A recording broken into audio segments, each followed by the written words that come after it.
Today, we will learn how to factor a quadratic where the lead coefficient is a value other than 1. Here is my quadratic.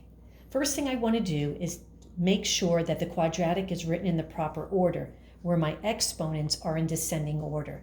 I have exponent of 2 and exponent of 1, so this is in the proper order.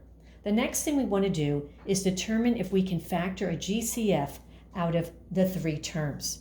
I don't see a common factor that I can factor out of all 3 of them, so there's no GCF. Also keep in mind that your lead coefficient can never be negative. If it is negative, even if there is no other value here but a negative x squared, you will always factor out that negative 1. Okay, the next step is to set up the process for factoring my quadratic, just like I factored my quadratic that didn't have a lead coefficient other than 1. Looking at my constant term, I see that it happens to be prime. The only factors of 5 are 5 and 1, so I'm done factoring that term. But because my lead coefficient here is greater than 1, I need to also factor my A term or my lead term. This term also happens to have a prime coefficient, which is great, and the only factors here are 3 and 1. So my first 2 terms that I'm putting in my parentheses will have x's and these factors. I will write 3x and x. The other terms that will go here will be the factors from my constant. Now this is where the guess and check process falls into place. I do not know the proper order that I should put my 5 and my 1. Should I put 5, 1 here or 1, 5? So I'm going to test it. Let's try a 5 and a 1.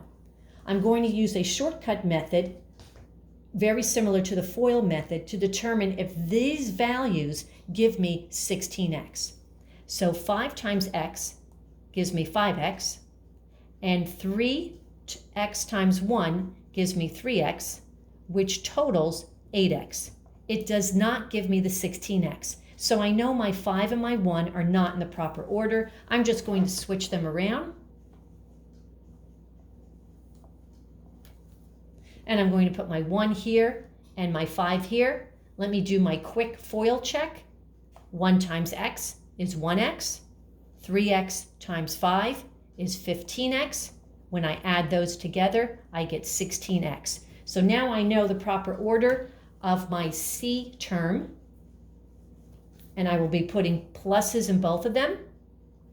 The final step, you always want to check using the full FOIL method. So I'm going to multiply my 3x times x, and I get 3x squared. My 3x times 5, and I get 15x. My 1 times x gives me x, and my 1 times 5 gives me 5.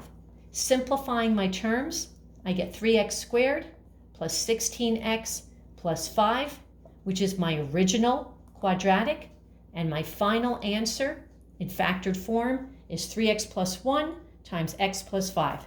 That's how you factor a quadratic where the lead coefficient is a value other than 1.